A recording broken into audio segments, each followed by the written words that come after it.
वहाँ छोड़ा और उनको महीने के 10-20 रुपये देने लगे। पहले 10-20 रुपये बहुत ज़्यादा होते थे, 20,000 के करीब होते थे। तो ब्राह्मणा के जीसा आ गया उन नकलियाँ के गुरुओं के, जो उनके गुरु थे। एक गुरु के पास और 20-20 बूढ़ा बूढ़िया इकट्ठी होगी, और बूढ़ा बूढ़िया तो एक ना संगवाया जा तकलीफ हो जाता है। और उन हो गए 10-10, 20-20 एक के पास, गुरु जी के पास। अब उन मुश्किल में आच गई कि क्या करें, या लालच में आप पत्तों मोल ले ली। फिर उन्हें स्कीम बनाई उन दुष्टों ने। क्या स्कीम बनाई कि भाई एक ऐसी अफवाह फैला दो, एक ऐसी प्रोपगंडा छोड़ दो कि भाई उन्होंने क्या स्कीम बनाई कि कह दो जो शीघ्र स्वर्ग जाना चाहता है उसके लिए भगवान की तरफ से एक क्रोंत आता है। क्रोंत एक आरा होया करे लकड़ी काटने का, लंबे लंबे दांते नु आर पार कर देता लकड़ी को। वो गंगा दरिया के किनारे एक स्ट्रक्चर सा बना के ऐसे, और उसके अंदर एक आरा ऊपर नीचे आन का एक थोड़ा सा स्थान छोड़ दिया, और उसके चलाने का हैंडल काफ़ी दूरी पर कर दिया रस्सों से। ढीला छोड़े तो वो नीचे आ जा, ऊपर खींचे तो ऊपर चला जा। और ये प्रोपगंडा फैला दिया भाई जिसने जल्दी स्वर्ग जाना हो भगवान की तरफ से एक क्रोंत आता है, और वो क्रोंत जिसने काट देता है उसका सीधा स्वर्ग चला जाता है।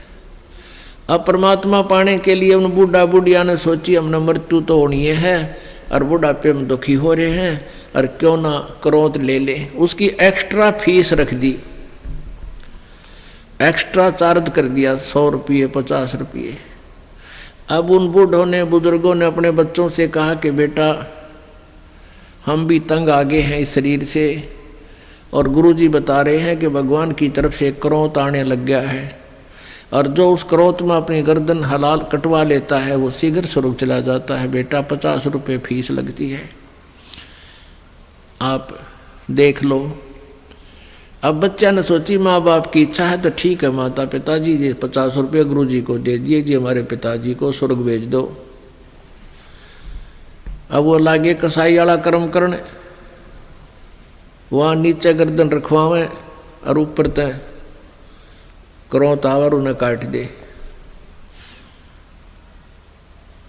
इस प्रकार स्वर्ग भेजन लाग गए, क्यों पीछा छुटवाना था उन्हें तो अपना। और प्रोपगंडा फैला दिया कि जो क्रोंत में शीश कटा लेता है वो सीधा स्वर्ग जाता है। तो परमात्मा पाने के लिए पुण्यात्माओं ने वहां गर्दन देनी भी शुरू कर दी, कटवानी शुरू कर ली। तो परमात्मा के बद्दी छोड़ कहा करते कबीर जी, बिना भक्ति क्या होते हैं भावे कांसी क्रोंत ले। क्रोंत आरे न बोला करते, वो आरी लंबा आरा होया करता है। कहते भक्ति बिना कुछ नहीं बना, चाहे काशी में जाकर क्रोंत भी ले ले, गर्दन कटवा ले। और मिटे नहीं मन वासना बहुविध भरम संदेह। जैसे वो काशी के लोगों ने, उन पंडितों ने ये अफवाह फैला रखी थी कि जो मगर मरता है, मगर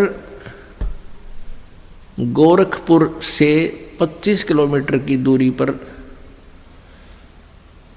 एक कस्बा है, और उस कस्बे का उस समय एक बिजली खान नाम का पठान नवाब था। वो भी कबीर परमेश्वर जी का शिष्य हो गया था। एक बार वहाँ अकाल गिर गया था मगर स्टेट में, मगर रियासत में, और सभी जंतर मंतर कर लिए थे। सभी सिद्ध पुरुषों ने हाथ खड़े कर लिए थे कि तुम्हारे संस्कार में 4 वर्ष वर्षा नहीं है, 4 वर्ष का अकाल गिरेगा ही गिरेगा। तब कबीर परमेश्वर जी के पास बिजली खां पठान स्वयं गए थे, परमात्मा मगर में आए थे, और आते ही वर्षा ने जबरदस्त वर्षा करवा दी थी। सब भर दिए थे तालाब तो लोग सब एक कम एक कर दिया था।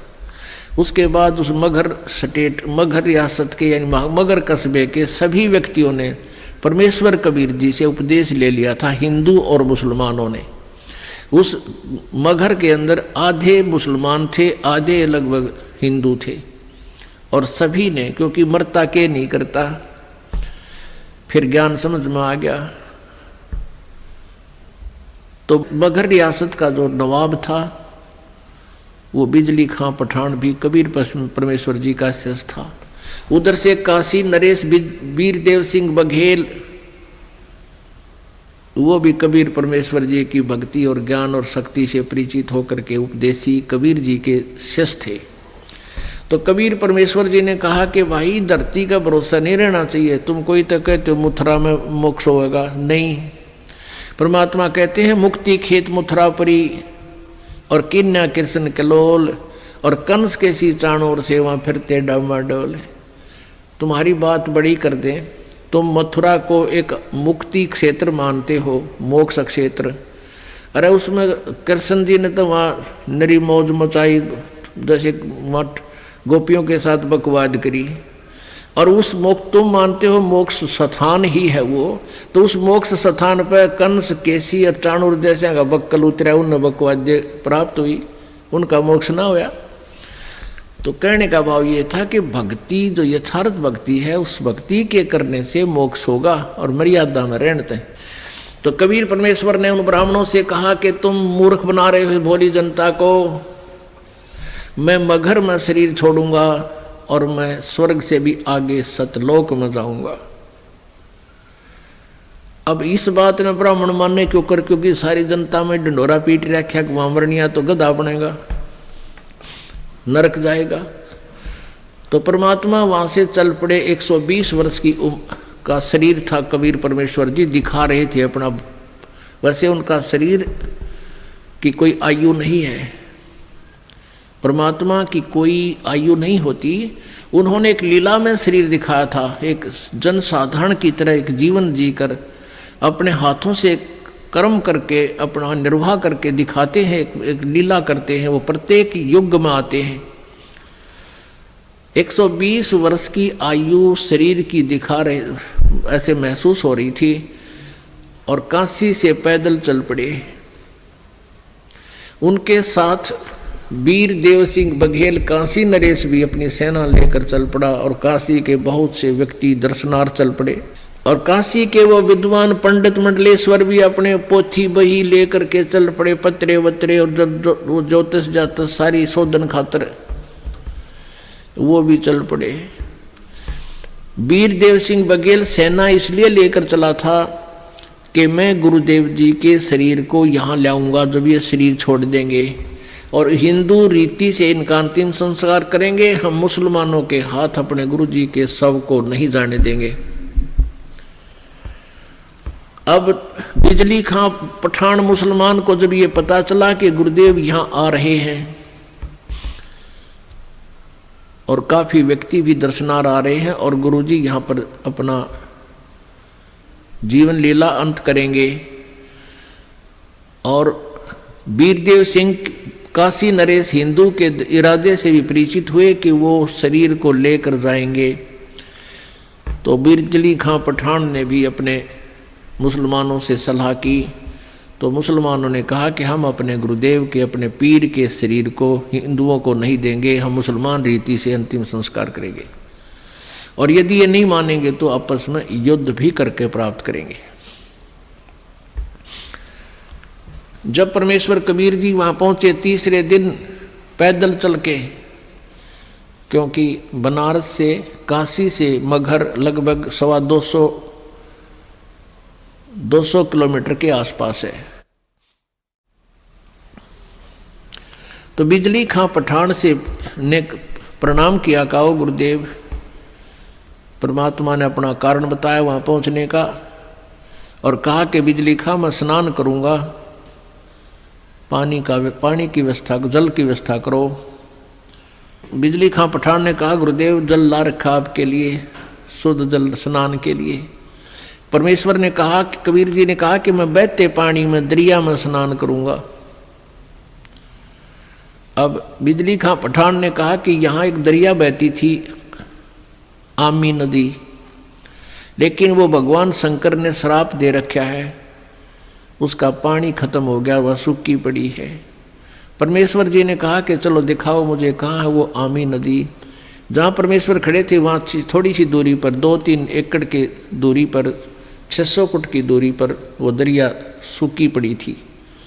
परमात्मा ने वहाँ खड़ा होकर साथ में हजारों की संख्या में दर्शक, और परमेश्वर ने ऐसे किया था हाथ से संकेत, जैसे ये ट्रैफिक का सिपाही करा करे, ऐसे कर दिया।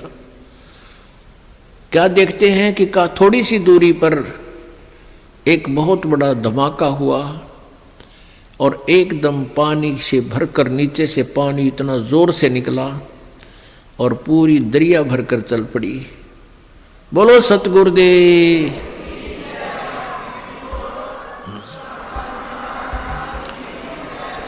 बंदी छोड़ कबीर परमेश्वर जी की जय। सबने स्नान किया, जलपान किया, स्नान किया, जल पिया।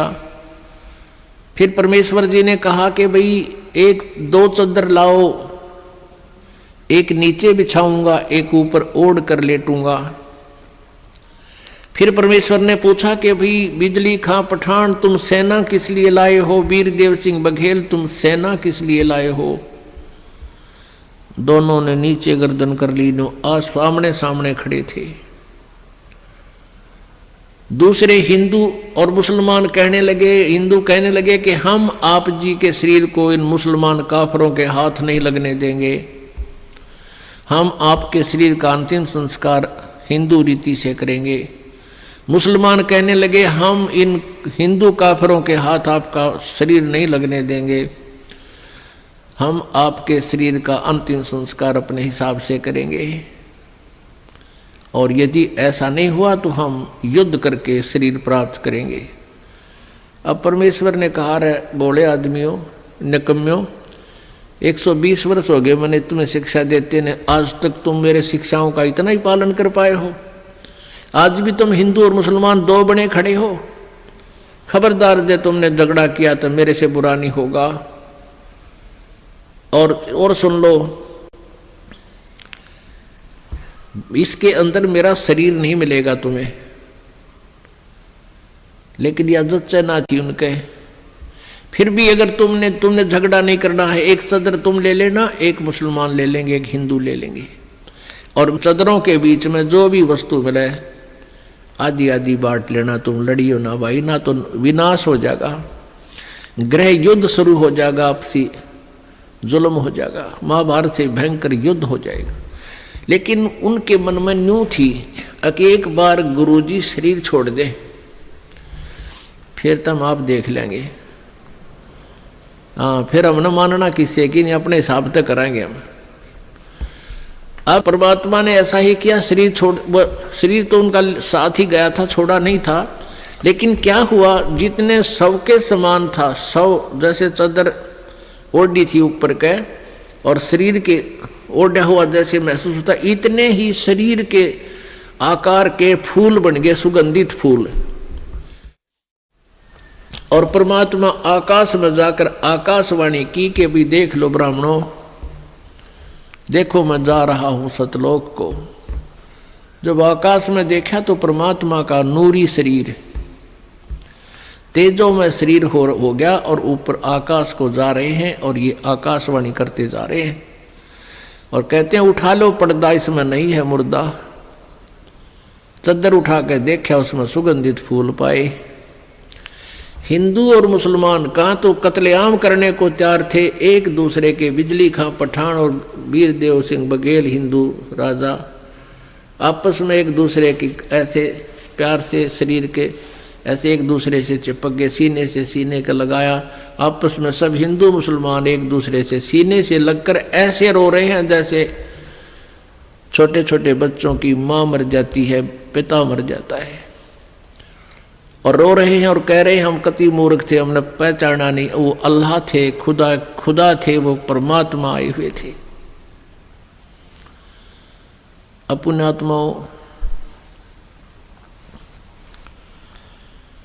हमने परमेश्वर को पहचाना नहीं, इतनी लीलाएं प्रभु करके गए। आज भी मगर स्थान पर हिंदुओं ने अपनी अलग से यादगार बना रखी है, एक चद्दर और आधे वो सुगंधित फूल लेकर, और मुसलमानों ने अपनी अलग बना रखी है, एक चद्दर और आधे फूल लेकर। आज भी ये दास उसको, आज भी विद्वान है ये दास, बहुत बार उसको देख कर आया है, और हमने वो फोटो खींच कर लाए थे उनके। दोनों अलग अलग बने हुए हैं। 3 बार ये दास भी संगत को साथ ले जाकर दिखा कर लाए, प्रमाण करने के लिए कि हम सुना करते हैं वो सच्चाई है।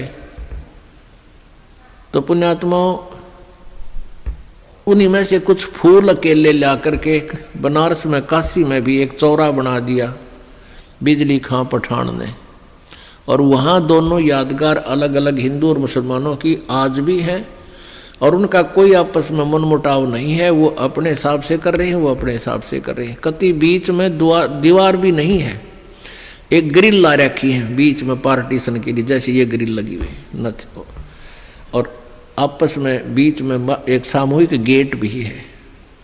दर्शक जाते हैं, दोनों को देख कर आते हैं। अपने आत्माओं, परमात्मा कहते हैं कि सतगुरु संगत छोड़ के चाहे लाख वर्ष जप कीन, इंद्री कर्म ना मोक्ष होए फिर काल के अधीन। जो भक्त कुछ दिन इस भक्ति को करके किसी भी कारण से दुर्भाग्य उनका होता है, वो विमुख हो जाते हैं, वो भक्ति यहाँ से यहाँ आना छोड़ देते हैं, गुरुजी से उसका अपना संपर्क समाप्त कर लेते हैं। और वो कुछ एक ऐसे नालायक थे, अनजान अनाड़ी थे, वो कहने लगे कि हम तो घर पे भक्ति कर लेंगे। पुण्यात्माओं, परमात्मा कहते हैं सतगुरु संगत छोड़ के